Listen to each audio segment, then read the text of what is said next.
saat susahku, tempat perlindunganku, Kau menara dan perisai di hidupku.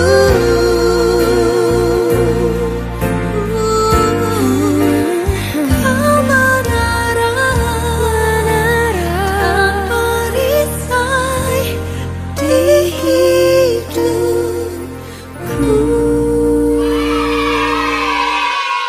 Hai, selamat pagi, selamat beribadah kembali bersama dengan saya Kak Tina. Dan hari ini kita akan mendengarkan firman Tuhan. Tadi kita sudah memuji memuliakan Tuhan, sudah bertepuk tangan, bernyanyi untuk Tuhan. Dan saatnya kita mau mendengarkan firman Tuhan. Seperti biasa, sebelum kita dengar firman Tuhan, mari lipat tangan, tutup mata, kita mau berdoa. Terima kasih Tuhan Yesus yang baik. Kami bersyukur buat penyertaan-Mu dalam hidup kami. Sehingga pagi hari ini kami boleh mengambil bagian dalam ibadah ini. Kami boleh memuji memuliakan Engkau. Kami boleh bertepuk tangan. Dan semua itu karena kemurahan-Mu dalam hidup kami. Kami mau serahkan ke dalam tangan-Mu untuk pendengaran firman Tuhan hari ini. Biar Tuhan yang menuntun kami, firman-Mu yang akan disampaikan menjadi kekuatan kami, motivasi kami, untuk kami sungguh-sungguh mengasihi Engkau lebih lagi dalam hidup kami. Terima kasih Tuhan Yesus, kami sudah berdoa dan mengucap syukur, haleluya. Amin. Nah, hari ini kita akan mendengarkan firman Tuhan, yaitu dari Daniel pasal 6, mulai dari ayat 1 sampai 29. Sekali lagi, Daniel pasal 6 ayat 1 sampai 29. Dan bercerita tentang kuat di dalam Tuhan. Wow. Nah, kalau kita baca di dalam firman Tuhan itu, dia menceritakan seorang tokoh yang luar biasa. Siapakah dia? Dia adalah Daniel. Adik-adik pasti sudah tahu, banyak tahu ceritanya, sering mendengarkan ceritanya. Daniel itu siapa? Dan kalau boleh kita tahu di ayat yang kita baca hari ini, si Daniel itu adalah orang yang mengasihi Tuhan di dalam hidupnya. Nah, di dalam cerita itu, dia menceritakan pada waktu dia diangkat naik jabatan. Wow. Sebelumnya banyak tantangan yang dia hadapi, yang dia lewati. Dan kita lihat dia selalu menang. Karena kenapa? Karena dia kuat di dalam Tuhan. Nah, di ayat yang kita baca ini, seorang raja yaitu Raja Darius, dia memilih wakil-wakilnya. Dan dia memilih juga yaitu petinggi-petinggi besar. Ada 3 orang. Dan di antara 3 orang itu termasuk Daniel. Nah, Daniel terpilih karena kenapa? Karena dia adalah orang yang mengasihi Tuhan. Karena dia adalah orang yang taat kepada Tuhan. Dan kita lihat di dalam cerita itu, dia menceritakan teman-temannya yang sudah dipilih, mereka mencari kesalahan daripada si Daniel. Mereka gak senang. Kok dia menjadi petinggi? Dia siapa?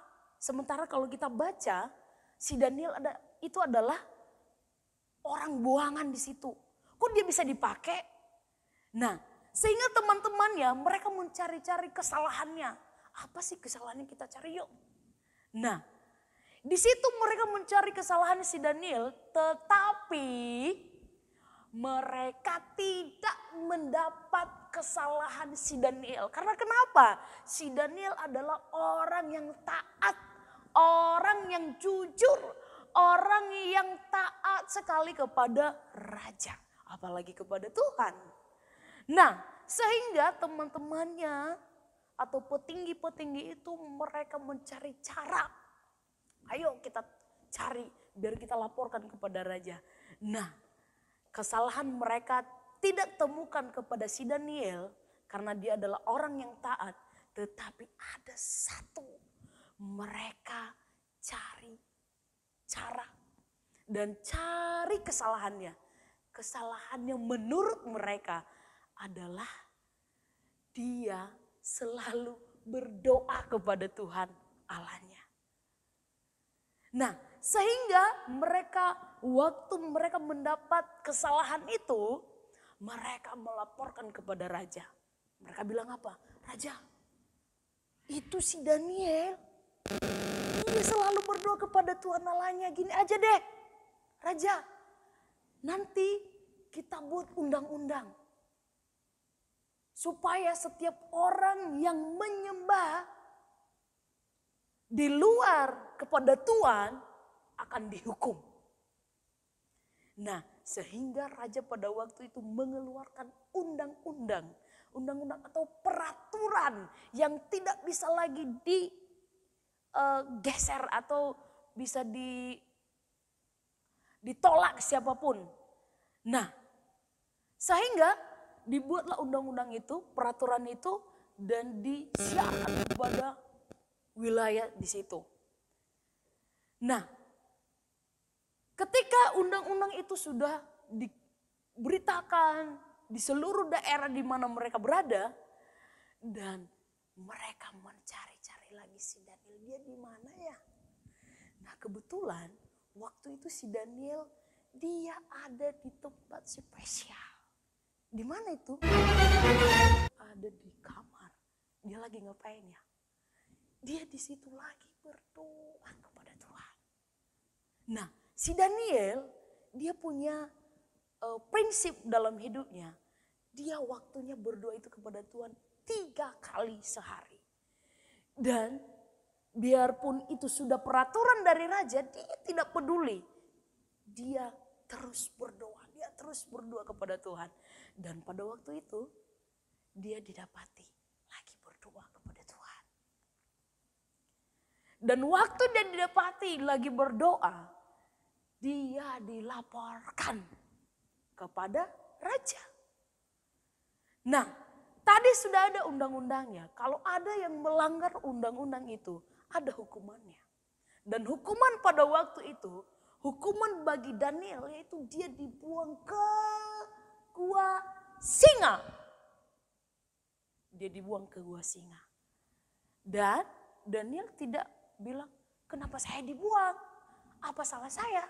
Tetapi Daniel yang taat, dia mengikuti peraturan dan apa yang sudah diperintahkan oleh raja. Sehingga pada waktu itu dia dibuang ke gua singa. Nah, kita lihat penyertaan Tuhan dalam hidupnya. Di dalam gua singa itu dia ada di dalam itu, dan tiba-tiba berapa hari kemudian datang si raja. Dia mau mencari si Daniel. Daniel, kamu masih hidupkah? Apa jawabnya? Ya Tuhan. Nah, di situ artinya dia masih hidup. Di gua singa itu dia masih hidup. Dia masih dipelihara oleh Tuhan. Singa yang ada di dalam gua itu, Tuhan membuat mereka tidak menjamah atau tidak mau menerkam atau tidak mau membunuh, yaitu si Daniel. Apa yang terjadi? Di gua singa itu, singa-singa yang di singa itu, mereka tertidur lelap. Justru si Daniel di situ dia makin berdoa lagi kepada Tuhan.